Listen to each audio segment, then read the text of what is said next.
C'est vous seul qui mettez adoration pour nous. On dit dans toute petitesse, nous, Seigneur. Nous allons reconnaître que si ce n'est pas grâce à nous, pas rien. Et c'est pour ça, Seigneur, que nous allons incliner chez nous, nous allons incliner, Seigneur, toute personne, nous devons vous soyez. Pour nous adorer. Nous reconnaissons que c'est vous seul qui bon Dieu, c'est vous seul qui sauveur. Seigneur, c'est vous seul qui venez sortir nous la nous dire. C'est vous Dieu seul qui te peut manifester pour Jésus-Christ pour mener nous à la vie. Seigneur, nous reconnaissons, c'est pourquoi nous adorons au soya. Nous reconnaissons, c'est pourquoi nous élevons au soya. Vous seul, Seigneur, toute gloire, Seigneur. Toute l'honneur, toute miséricorde. Seigneur, merci encore, Seigneur. Merci, Jésus. Seigneur, merci. Merci. Que ton nom soit béni. Dieu merveilleux. Merci, Seigneur. Oui, c'est vrai, c'est toi seul que nous voulons adorer. Merci, Jésus. Élève-toi encore dans nos cœurs. Élève-toi encore dans nos âmes. Que nous puissions contempler ta majesté, ta dignité, ta royauté.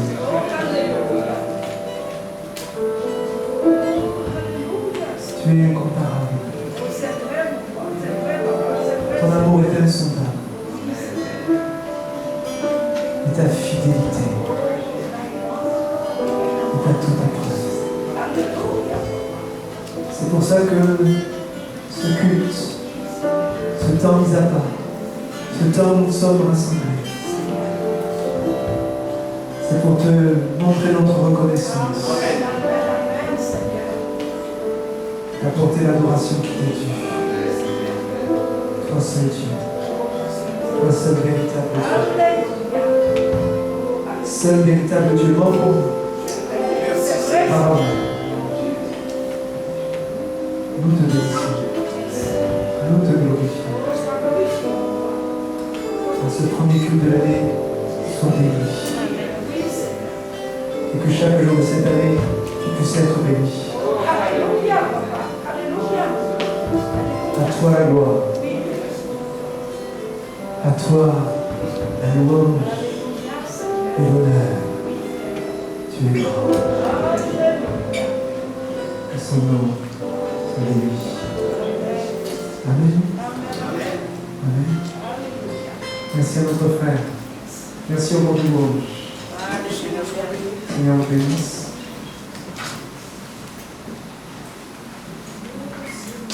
Oui, tu es merveilleux, notre Dieu.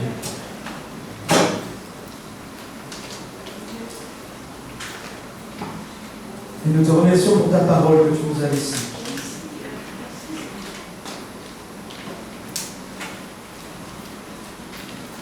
En guise d'encouragement et de direction, je vous invite à lire avec moi dans l'évangile de Luc, au chapitre 7, le verset 50, pour prolonger une méditation que j'ai commencée le soir du réveillon avec ceux qui étaient avec moi.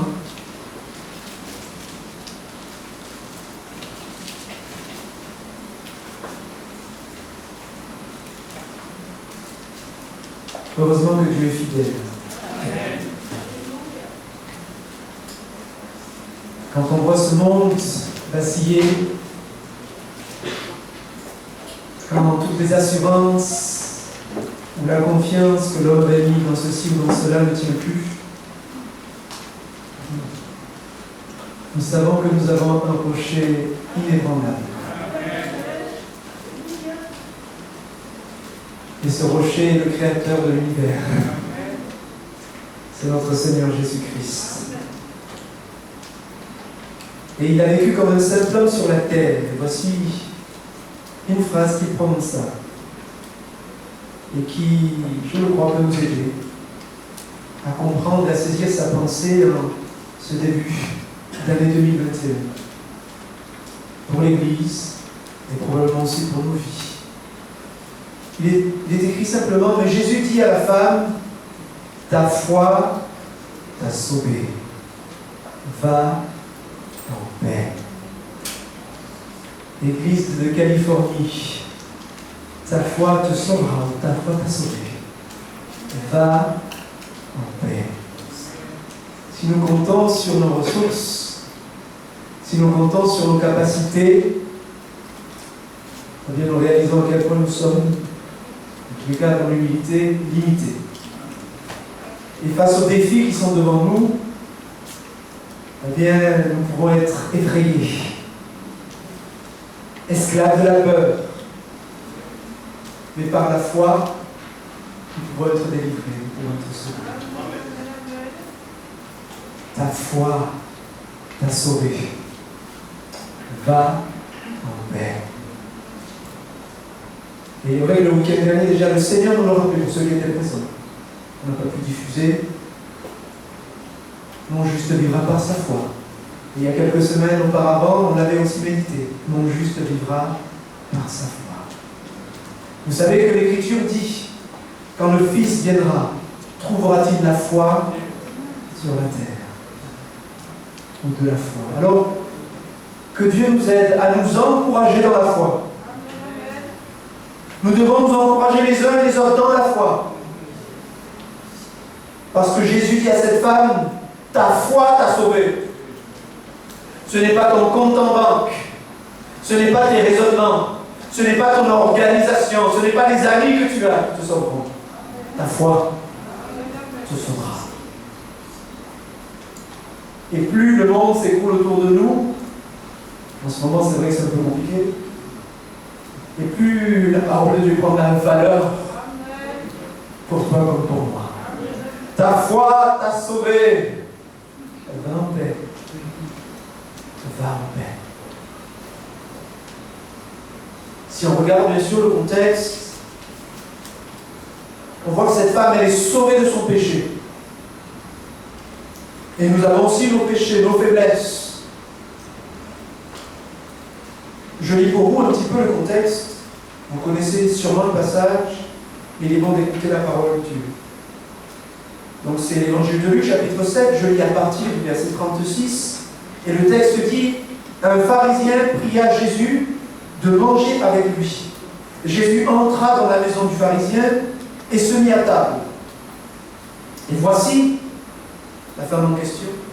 La Bible nous dit, une femme pécheresse, qui se trouvait dans la ville de ce pharisien, qui avait invité Jésus, ayant su qu'il était à table, que Jésus était à table dans la maison du pharisien, apporta un vase d'albâtre plein, rempli de parfum, une huile parfumée. Et elle se tint derrière comme un serviteur. À l'époque, l'organisation de la salle à manger, on peut dire ça comme ça, je crois qu'ils étaient allongés, il y avait de l'espace pour que les serviteurs puissent venir servir. Je commande, mais voilà, je vais vous expliquer. Elle se tint derrière, au pied de Jésus, elle pleurait, dit la Bible. Et bientôt, elle lui mouilla les pieds de ses larmes. Puis, les essuya avec ses cheveux, les embrassa et les oignit de parfum. Le pharisien qui l'avait invité, qui avait invité Jésus, voyant cela, dit en lui-même, si cet homme était prophète, il saurait qui et de quelle espèce est la femme qui le touche. Il saurait que c'est une pécheresse. Le texte nous dit, le verset, ta foi t'a sauvé. Va en paix. Elle est au travers de cette déclaration de Jésus, j'ai envie de dire, justifiée aux yeux de tous ceux qui étaient invités ce jour-là. Il y avait le pharisien, mais il y avait sûrement ses amis. Elle a été sauvée parce que sa foi était présente. Cette foi, c'est quoi? Cette conscience, pas conscience, peut-être conscience aussi, mais cette confiance qu'elle avait en qui est Jésus. Ta foi t'a sauvé. Nous comprenons quand on écoute ce pharisien que cette femme avait une renommée. Cette femme était connue pour sa vie. Probablement était-elle une prostituée. Mais elle était connue dans la ville. Hein, les mots du pharisien. Le pharisien qui l'a vérité, voyant cela, dit en lui-même, si cet homme était prophète, il saurait. Et Dieu lui aurait dit, qui et de quelle espèce est la femme qui le touche? Il saurait que c'est une pécheresse. Et cette femme, pour souligner la foi, a fait le pas de la foi. Malgré sa renommée, malgré qu'elle s'est dit, probablement quand je vais rentrer, on va me dévisager, on va me regarder. Mais elle, ce qu'elle désire, est-ce que c'est ton désir? C'est de s'approcher de Jésus. Ce qu'elle désire, c'est d'adorer Jésus. Ta foi t'a sauvé. On peut se retrouver prisonnier de sa réputation. On peut se retrouver prisonnier de la peur. On peut se retrouver prisonnier de tel ou tel péché. Et ta foi te sauvera. Cette femme est un exemple. Elle a fait le pas de la foi qui l'a sauvée. Et Dieu nous a encouragés. Oui, il y a des circonstances. Oui, il y a peut-être une réputation. Mais ta foi te sauvera. Parce que Dieu n'a pas changé. Et qu'il écoute la prière de la foi. Il écoute, on peut dire aussi, un cœur humilié. Un cœur, ici c'est vraiment le cas, repentant. Voyez cette femme, son attitude. Elle se jette à ses pieds. Elle est émue, elle pleure. Qu'est-ce qui la touche? Qu'est-ce qui la bouleverse? Elle est en présence du Seigneur Jésus-Christ. Elle est en présence de celui qui a osé pardonner ses nombreux péchés. Elle a dans son cœur une telle reconnaissance, une telle émotion. C'est mon sauveur. J'étais perdu, il est venu me chercher. Tout le monde m'injuriait, me crachait dessus. Lui, il est venu, il ne m'a pas repoussé, il m'a accueilli, il m'a délivré, il m'a restauré, il m'a relevé. C'est mon sauveur. C'est ton sauveur. On a chanté, je suis enfant de Dieu. Est-ce que nous mesurons? Est-ce que nous comprenons? Je suis enfant de Dieu. Un racheté, délivré, le sang a coulé. C'est le sang de Jésus. Tu as été racheté. Et il a payé le prix de ça. Il ne t'abandonnera pas, il ne te laissera pas couler. Non. Il a payé trop cher le salut de ton âme. Et ça doit nous encourager. Ta foi te sauvera. Ta foi te relèvera. C'est peut-être dans cette pensée, ce chant qui dit « Si j'oubliais, j'essaie. Si j'oubliais son agonie. Si j'oubliais son grand amour. Conduis-moi au calvaire. » Je crois que trop souvent nous oublions. Nous oublions. Rappelle-toi ce qu'il a fait pour toi. Rappelle-toi ses mains. Rappelle-toi ses pieds. Rappelle-toi son agonie. Et tout ça, c'était pour toi. Après avoir tout donné comme cela, crois-tu qu'il va te laisser tomber? Crois-tu qu'il va t'abandonner? Crois-tu que les choses de ce monde pourront te ravir de sa main? Crois-tu? Dieu nous permet de ne pas oublier sa foi, ta confiance en lui, à cause de ce qu'il a fait, de ce qu'il a accompli. C'est ta foi qui te sauvera. Parce que Dieu n'a pas changé.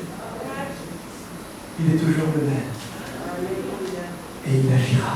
Comme dit le verset, mets en lui ta confiance et il agira. Amen.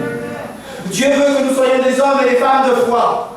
Des jeunes aussi de foi. Parce qu'il y a des jeunes aussi. Alors certes, il y a des épreuves. Et comme a dit Franck, je n'ai pas eu non plus bien sûr. Mais ce n'est pas pour ça que nous devons abandonner. Je crois que nous devons continuer. Et je crois que face à l'épreuve de l'année dernière, on a réalisé qu'on n'avait pas 20 sur 20, il a eu 9, peut-être moi j'ai eu 8 ou 7. Mais je crois que ça nous permet, beaucoup de gens l'ont dit, de réaliser où nous en sommes avec Dieu. Où nous en sommes avec Dieu.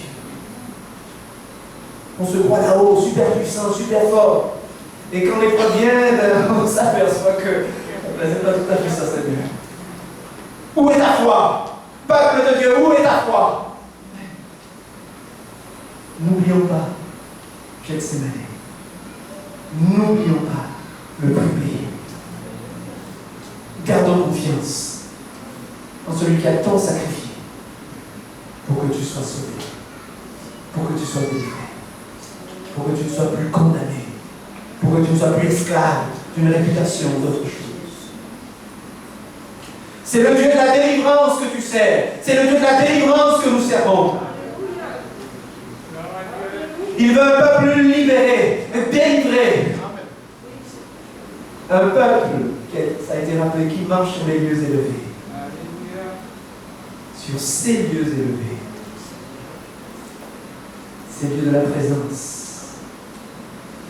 Ces lieux, on pourrait dire, comme on dit parfois, de l'onction. La présence de Dieu. Pas n'importe quel Dieu. Celui qui m'a délivré.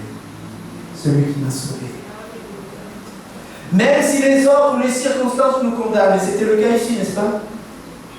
Littéralement, le texte, quand il est écrit, verset 37, et voici une femme pécheresse qui se trouvait dans la ville. Mais en fait, le terme pécheresse, c'était qui était pécheresse, ou qui était dévouée au péché. C'est au passé.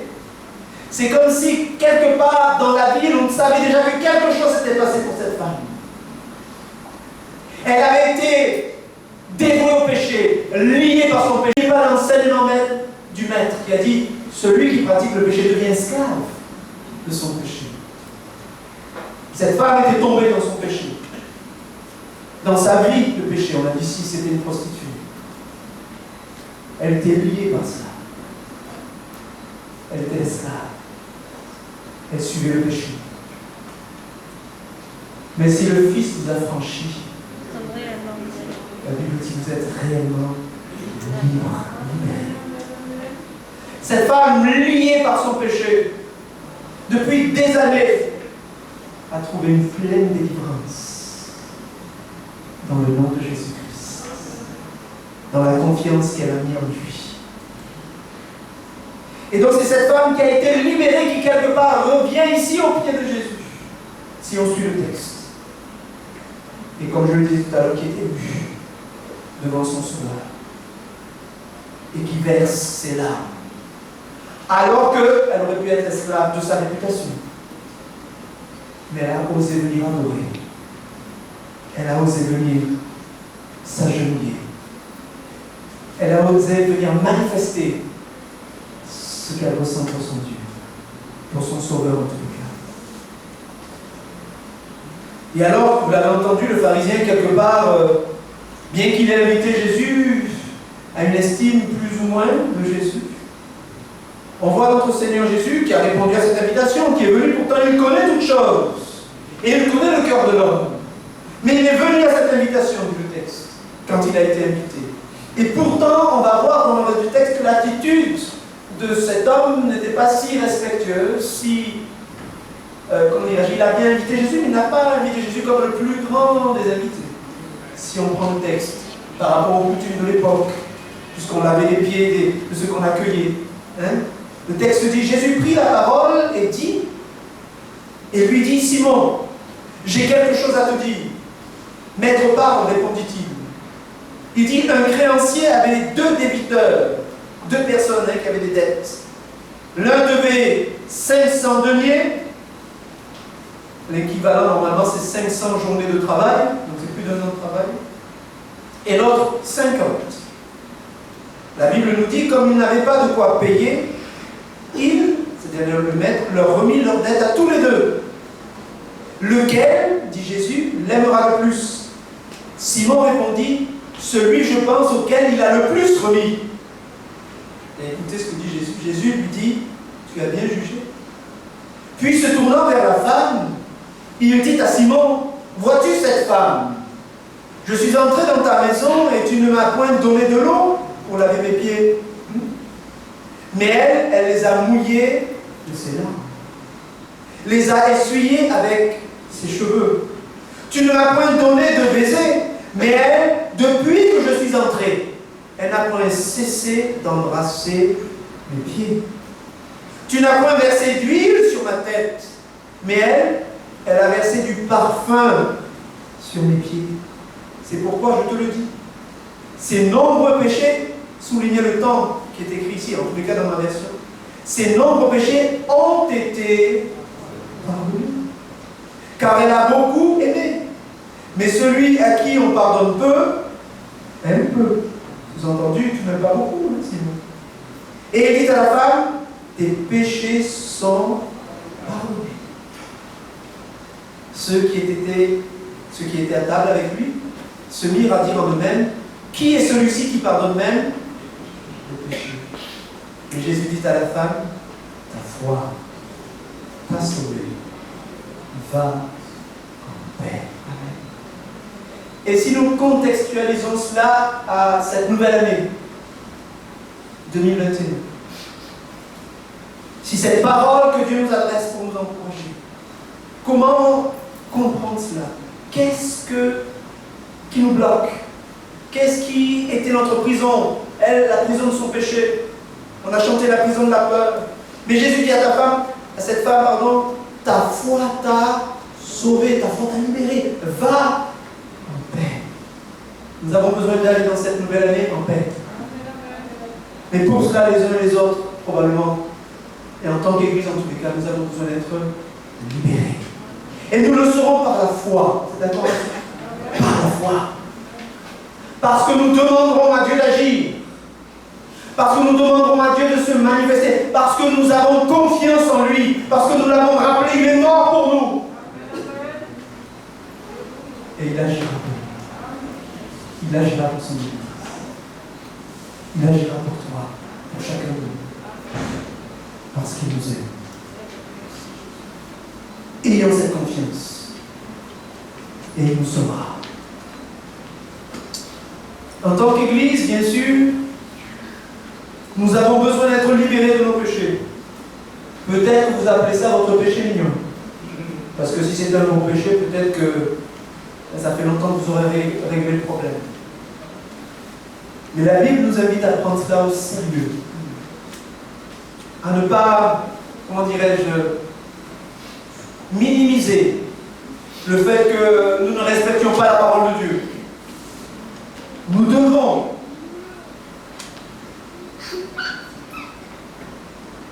dire quand c'est bien et dire quand c'est mal. Si c'est bien, c'est bien. Si c'est mal, c'est mal. Si c'est conforme à la parole de Dieu, c'est bien. Si ce n'est pas conforme à la parole de Dieu, c'est pas bien.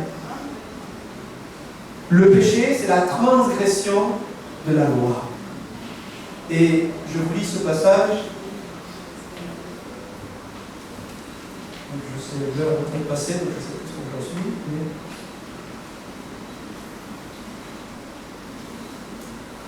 Bon, je vous lis ce passage, puisqu'on s'arrête là, mais 1 Jean chapitre 3, qui rappelle cette notion du péché. Et je disais, si nous voulons aller en paix, par la foi certes, mais si nous voulons aller en paix, nous devons être libérés de nos péchés. Bon, c'était le cas de cette femme, c'était très clair. Mais peut-être que nous, ce n'était pas comme cette femme, en tant qu'assemblée peut-être. Mais qu'il y a des choses qu'il faut régler dans nos vies. Il y a des choses que nous devons régler dans notre assemblée. Si nous voulons aller en paix dans cette nouvelle année, si nous voulons aller de l'avant, j'ai envie de dire, va. Il y a une notion de direction, de mouvement. Va en paix. 1 Jean chapitre 3, verset 4, j'ai lu, quiconque pratique le péché transgresse la loi. C'est le rappel quand même.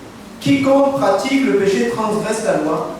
Et le péché, définition, le péché est la transgression de la loi.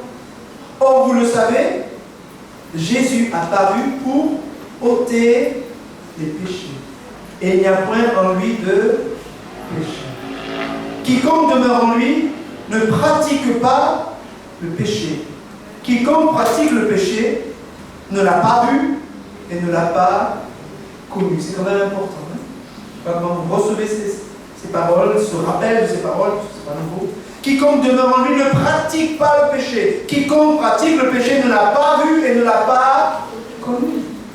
Petits enfants, que personne ne vous séduise. Parce qu'il y en a qui parlent beaucoup, mais celui qui pratique la justice est juste, comme lui-même est juste.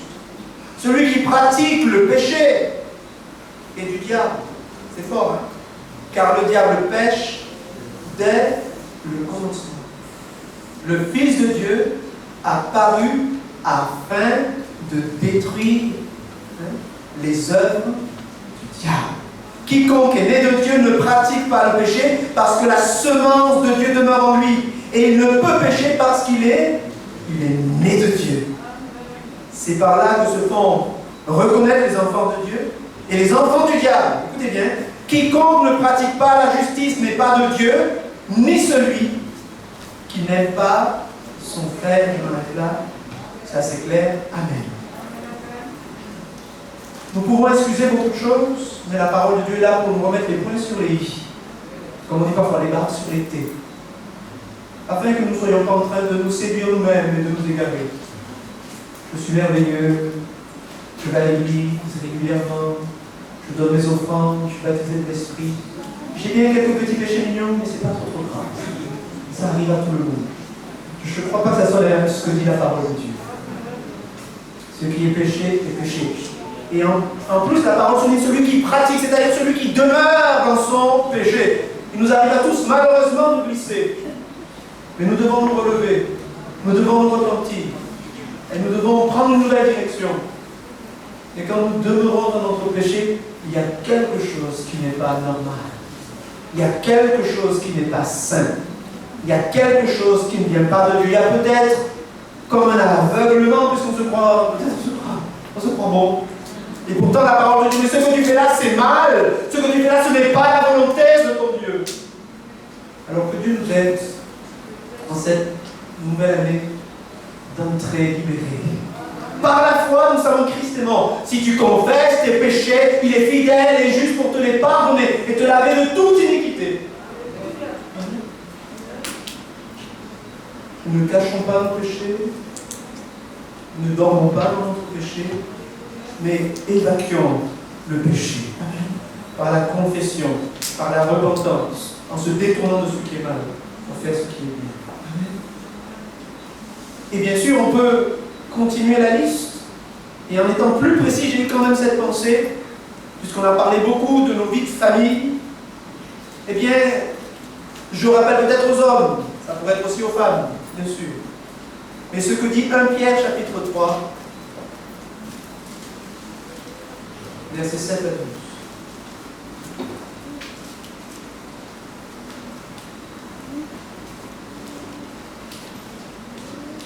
Il est écrit, 1 Pierre chapitre 3, verset 7. Marie, les maris, vous m'entendez? C'est pas la personne qui s'appelle Marie, c'est les maris. Alors écoutez bien. Montrez à votre tour de l'agressivité dans vos rapports. Marie, montrez à votre tour de la méchanceté dans vos... C'est pour voir si vous suivez les bien-aimés. Non, il est écrit Marie, montrez à votre tour de la sagesse dans vos rapports avec votre femme, comme avec un vase ou un sexe plus faible. Et puis elle dit, la Bible dit, honorez-la, honorez-la, comme devant aussi hériter avec vous de la grâce de la vie. Qu'il en soit ainsi, afin que rien ne vienne faire obstacle à vos prières. Et ce matin, quelque part, le Seigneur soulignait cela dans ma vie. La prière en couple, c'est une arme puissante. Mais en réalité, quand je regarde dans ma vie, combien de fois j'utilise cette arme puissante que Dieu m'a donnée? On peut étendre bien sûr la prière à la famille, vous comprenez ce que je veux dire. Mais quand cette prière est faite en harmonie, quand cette prière est faite avec deux cœurs qui veulent servir le Seigneur, eh bien, je crois que cela accomplit la pleine volonté de Dieu. Et nous, les chrétiens, souvent, nous sommes coupables de venir à l'église, de chanter les louanges, de participer même à des groupes de prière, ceci, cela, faire plein de choses très spirituelles. Et vous comprenez ce que je veux dire. Mais dans le foyer et dans la maison, l'un est à droite, l'autre est à gauche. Moi, je prie avec Dieu de mon côté parce qu'elle ne comprend rien. Moi, je prie de mon côté parce que lui est tout en train de dormir. Nous passons à côté du dessein de Dieu pour le couple et pour nos foyers, qui sont étant nos enfants. Vous êtes d'accord? Si nous voulons aller, si nous voulons prospérer, nous devrions aussi remettre les points sur les i dans nos vies. Parfois, nous sommes en train de nous dégirer, de nous chamailler pour des choses qui nous paraissent certes très importantes, mais qui, aux yeux de Dieu, sont bien secondaires. Alors que la priorité pour Dieu, c'est d'avoir un homme et une femme qui sont un devant lui et capables d'intercéder et de prier afin que l'œuvre de Dieu avance. Mais les habitudes, la chair, la vie que nous donnons, a déjà détruit tout cela. Nous devons être libérés de cette chose. Et puisque le Seigneur nous a conduits, c'est vrai l'année dernière ou à la fin de l'année dernière, on va dire, de penser à la famille, de méditer sur les textes de la famille, mettons en pratique ces vérités fondamentales. Qu'elles puissent être comme quelque chose, comme un électrochoc peut-être, qui nous emmène à nous dire, mais c'est vrai, je suis en train de me chamailler, de me détruire pour ceci, pour cela, mais l'essentiel est ailleurs. Moi qui suis chrétien, enfant de Dieu, l'essentiel est ailleurs. Puisque Dieu m'a appelé à être marié, l'essentiel est ailleurs. Dieu voulait former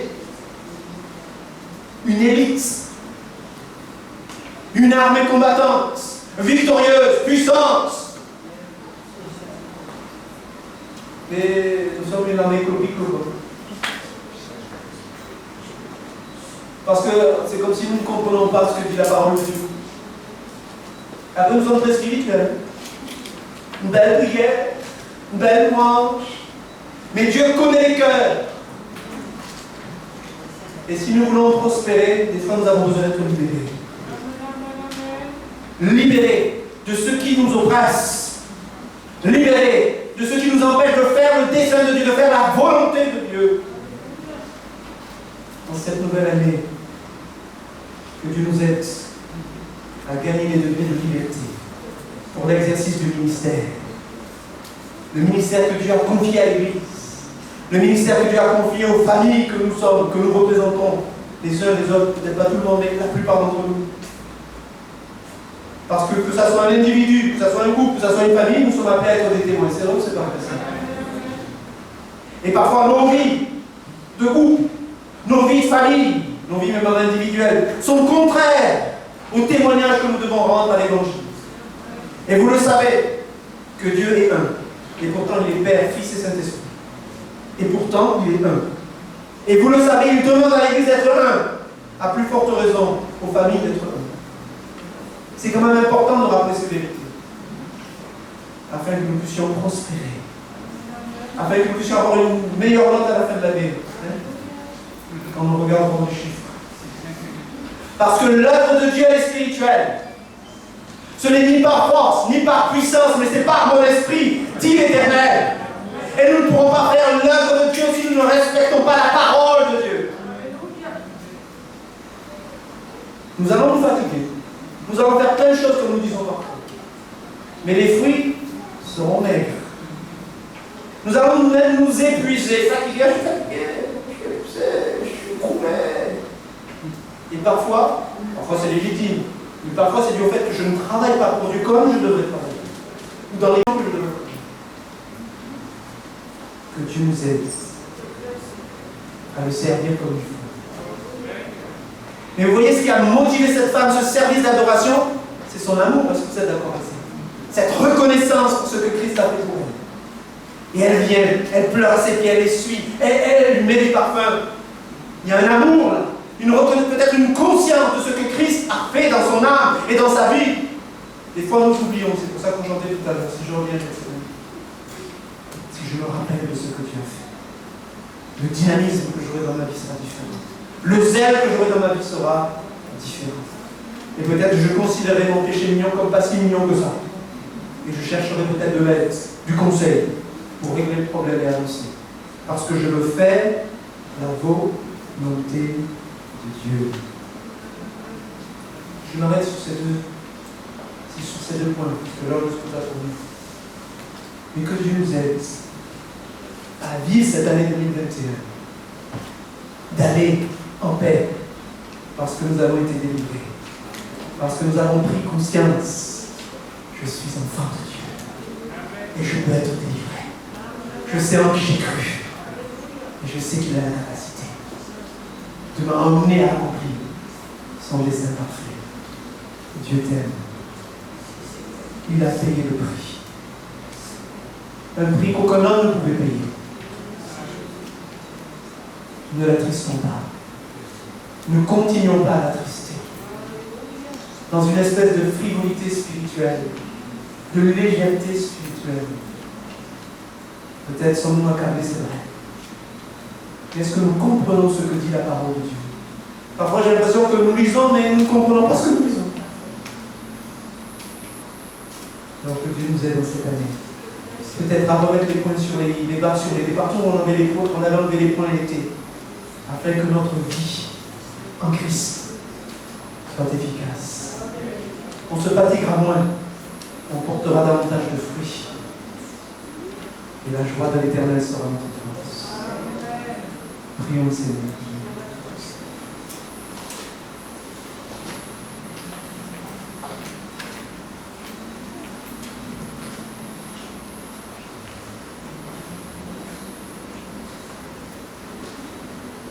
Éternel, Père éternel, nos âmes sont devant toi. Nos vies sont à nu et à découvert devant toi. Par la foi en Dieu, nous déposons au pied de la croix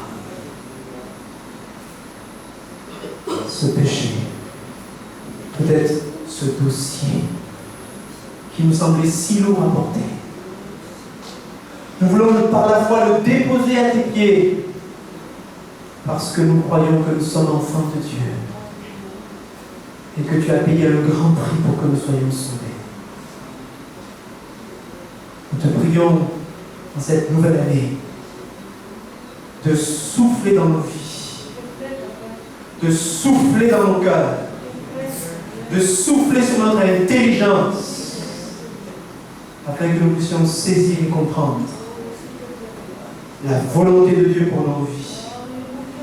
Que nous puissions entrer dans un dynamisme pour accomplir non notre volonté, mais ta volonté. Que ton bon esprit nous aide.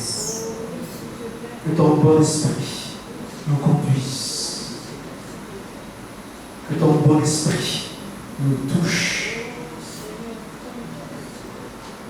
Nous ne voulons plus être esclaves de quoi que ce soit, Seigneur. Parce que nous sommes enfants de Dieu. Éternel, bénis ton peuple. Bénis chacun de tes enfants. Ceux qui sont présents dans ce lieu. Ceux qui nous regardent de chez eux. Bénis-les. Fortifie-les, Seigneur. Et glorifie ton Saint-Nom. Nous t'avons prié ensemble. Dans le nom de Jésus-Christ. Et nous disons Amen. Amen. Amen. Et Amen. Que le Seigneur vous bénisse. Avec mon épouse, toute ma famille sont vêtus de rouge. Ça rappelle peut-être Noël, enfin c'est la fête de fin d'année. C'est pour vous souhaiter une bonne année. Soyez bénis. Que le Seigneur vous garde fidèle à sa parole. Fidèle à son dessein pour vos vies. Que sa grâce soit renouvelée sur chacune de vos vies. Que la force de l'Esprit pénètre votre cœur, vous rendre inébranlable dans ces temps compliqués et difficiles. Et n'oubliez pas ce que Christ a fait pour vous. Je crois que ça nous aidera à tenir bon à cette nouvelle année 2021. Soyez bénis. Nous vous remercions. Amen. Alors, je ne sais pas si mon épouse veut dire un mot. De saluer les aimés. Non. Bonsoir à tout le monde. Moi, ce que je vous souhaiterais, c'est...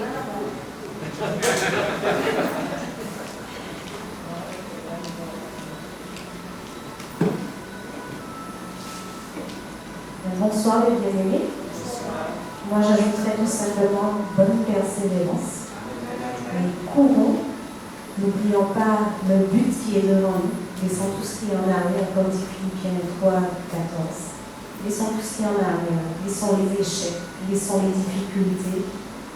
Laissons les anciennes victoires aussi. Entrons dans une nouvelle victoire pour le Seigneur et gardons en tête le but que nous nous sommes fixés.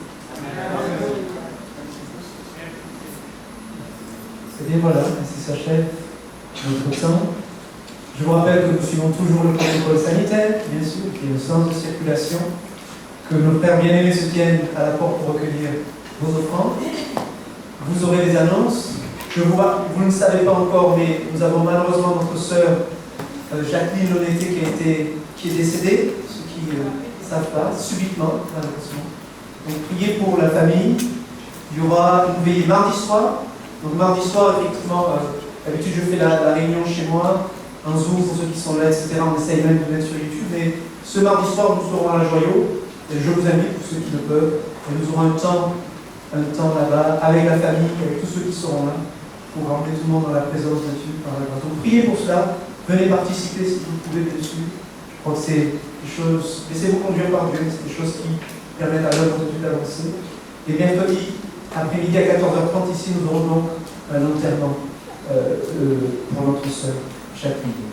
Voilà, donc ça c'est une chose. Nous aurons, et je le dis déjà, donc ça c'est la première semaine, la semaine d'après, donc je crois que c'est la semaine du 11 au 17, nous aurons la semaine de prière. Nous suivons un petit peu ce qui se fait d'une façon générale, c'est la semaine de prière universelle. Donc nous aurons aussi cette semaine, nous aurons des réunions à l'église. On va essayer de voir un petit peu, organiser les choses avec les anciens, on vous tiendra au courant. Donc on va organiser cette semaine de prière afin de pouvoir se tenir devant Dieu, que Dieu puisse encore nous renouveler, nous fortifier, nous édifier, parce que c'est vrai que l'assemblée est éprouvée, que ce n'est pas évident en ce moment, alors que Dieu puisse nous aider à tenir bon. Et je crois que la meilleure des places est de venir à ses pieds. Et c'est là que nous sommes restaurés, nous sommes vivifiés et fortifiés. Voilà, j'espère que je n'ai rien oublié d'important. Sinon, vous levez la main, vous me rappelez quelque chose que j'aurais pu oublier. Voilà. Sinon, il y a 2 offrandes aujourd'hui. Donc, notre bien-aimé frère trésorier de Pibelchès nous rappelle qu'il y a 2 offrandes, si vous voulez bien ne pas oublier Pibelchès, par la grâce de Dieu. Donc voilà, si vous avez quelques euros, beaucoup d'euros, il sera ravi de les recueillir pour l'avancement de l'œuvre de Dieu. Voilà. Pour le reste, nos objectifs, au moins pendant le trimestre, je reviendrai vers vous quand les choses sont bien claires, pour partager avec vous ce qu'on va tâcher de faire pour la gloire de Dieu, pour faire avancer l'œuvre de Dieu ensemble.